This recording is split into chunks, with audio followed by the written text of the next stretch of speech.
यूं तो अयोध्या में बन रहे राम मंदिर के अनेकों किरदार हैं। इनमें संत भी हैं, महंत भी हैं, नेता भी हैं, अधिकारी भी हैं, जिला अदालत भी है और सुप्रीम कोर्ट भी, प्रधानमंत्री मोदी भी हैं और मुख्यमंत्री योगी भी। लेकिन इस मंदिर के तमाम किरदारों के बीच एक ऐसा किरदार भी है जिसने तब देश के प्रधानमंत्री पंडित नेहरू और उत्तर प्रदेश के मुख्यमंत्री पंडित गोविंद वल्लभ पंत की बात मान ली होती या फिर बात न मानने के एवज में इस्तीफा दे दिया होता तो शायद आज भी राम मंदिर नहीं बन पाया होता। इस अधिकारी का नाम है के नायर, जो 1949 में अयोध्या के जिलाधिकारी हुआ करते थे और जिनके एक इनकार ने 74 साल पहले ही राम मंदिर की नींव रख दी। नमस्कार, मैं हूं अविनाश और आप देख रहे हैं अनकट। अयोध्या में बन रहे राम मंदिर में के नायर की क्या भूमिका है, इसको समझने के लिए आपको चलना होगा करीब 74 साल पहले। उस वक्त में जब अयोध्या में बाबरी मस्जिद हुआ करती थी और जिले का नाम अयोध्या न होकर फैजाबाद हुआ करता था, तब के नायर फैजाबाद के डीएम हुआ करते थे। पूरा नाम था कडांगलाथिल करुणाकर नायर। रहने वाले केरल के थे। इंग्लैंड से पढ़ाई लिखाई की थी। तब देश में आईएएस न होकर आईसीएस हुआ करते थे, इंडियन सिविल सर्विस। तो के नायर भी 1930 बैच के आईसीएस थे। कैडर था उत्तर प्रदेश। 1 जून 1949 को ही उन्होंने फैजाबाद के डीएम के रूप में कार्यभार ग्रहण किया था। साल 2019 में रामलला को लेकर सुप्रीम कोर्ट का जो करीब 1000 पन्ने का फैसला है, उसमें के नायर की भूमिका के बारे में तफसील से लिखा हुआ है।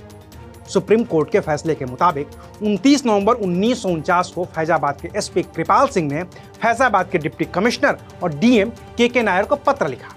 पत्र में लिखा था, मैं शाम को अयोध्या के बाबरी मस्जिद और जन्म स्थान गया हुआ था। मैंने वहां मस्जिद के इर्द गिर्द कई हवन कुंड देखे। उनमें से कई पहले से मौजूद पुराने निर्माण पर बनाए गए थे। मैंने वहां ईंट और चूना भी देखा। उनका वहां पर एक बड़ा हवन कुंड बनाने का प्रस्ताव है, जहां पूर्णिमा पर बड़े स्तर पर कीर्तन और यज्ञ होगा। सुप्रीम कोर्ट के फैसले में ही लिखा है कि एसपी ने डीएम को लिखे पत्र में इस बात की आशंका जताई थी कि पूर्णिमा के दिन हिंदू जबरन मस्जिद में घुसने की कोशिश करेंगे और वहां पर मूर्ति भी स्थापित करेंगे। 16 दिसंबर 1949 को डीएम के नायर ने उत्तर प्रदेश सरकार के गृह सचिव गोविंद नारायण को पत्र लिखा और दावा किया कि वहां पर विक्रमादित्य द्वारा बनवाया गया मंदिर था, जिसे बाबर ने ध्वस्त कर दिया और मंदिर के अवशेष से मस्जिद बनवा दी। इस पत्र में ही के नायर ने लिखा कि उन्हें मस्जिद पर कोई खतरा नहीं दिख रहा है, जिसका जिक्र एसपी कृपाल सिंह ने अपने पत्र में किया था। लेकिन 22 दिसंबर 1949 की दरमियानी रात को मस्जिद के अंदर रामलला की मूर्ति प्रकट हो गई। दरअसल अयोध्या के लोगों का मानना है कि 22 दिसंबर 1949 की रात को बाबरी मस्जिद की बीच वाली गुंबद के ठीक नीचे रामलला प्रकट हुए थे। अभी अयोध्या में जिस रामलला के विग्रह की पूरी दुनिया पूजा करती है, ये वही विग्रह है जो 22 दिसंबर 1949 की रात को मस्जिद के अंदर प्रकट हुआ था। हालांकि तथ्य ये है कि बाबरी मस्जिद के बाहर एक राम चबूतरा हुआ करता था और जिस पर सदियों से रामलला का ये विग्रह विराजमान था। इसकी पूजा अर्चना होती रहती थी। राम चबूतरा निर्मोही अखाड़े की देखरेख में था, लेकिन 22 दिसंबर की रात को वो विग्रह मस्जिद के अंदर बीच वाले गुंबद के ठीक नीचे पाया गया था। अयोध्या थाने के तत्कालीन एसएचओ रामदेव दुबे की ओर से 23 दिसंबर 1949 को एक एफआईआर दर्ज करवाई गई थी। इस एफआईआर के मुताबिक 22 दिसंबर की रात 50-60 लोगों ने राम चबूतरे पर बने मंदिर का ताला तोड़कर मूर्ति उठा ली। वो लोग मस्जिद की दीवार फांदकर दाखिल हो गए और वहां भगवान राम की मूर्ति रख दी। रामदेव दुबे की एफआईआर के मुताबिक मस्जिद में उस वक्त तैनात कांस्टेबल माता प्रसाद ने भीड़ को ऐसा करने से रोकने की कोशिश भी की, लेकिन वो नाकामयाब रहा। उस कांस्टेबल ने और भी फोर्स बुलाने की कोशिश की, लेकिन जब तक फोर्स आती, भीड़ मस्जिद में मूर्ति रखकर गायब हो चुकी थी। रामदेव दुबे ने इस केस में हनुमानगढ़ी के महंत अभिराम दास को मुख्य आरोपी बनाया था, जिन्हें बाद में अयोध्या के लोगों ने राम जन्मभूमि उद्धारक या फिर उद्धारक बाबा कहना शुरू कर दिया।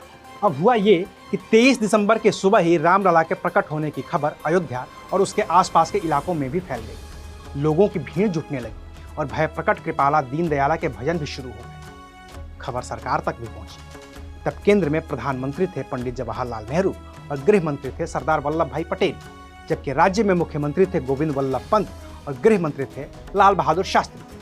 अयोध्या में कोई बवाल न हो, इसके लिए केंद्र और राज्य दोनों ही सरकारों ने तय किया कि अयोध्या में पहले वाली स्थिति बहाल की जाए। इसके लिए उत्तर प्रदेश के तत्कालीन मुख्य सचिव भगवान सहाय ने फैजाबाद के डीएम को आदेश दिया कि रामलला की मूर्ति को मस्जिद से निकालकर राम चबूतरे पर फिर से स्थापित कर दिया जाए।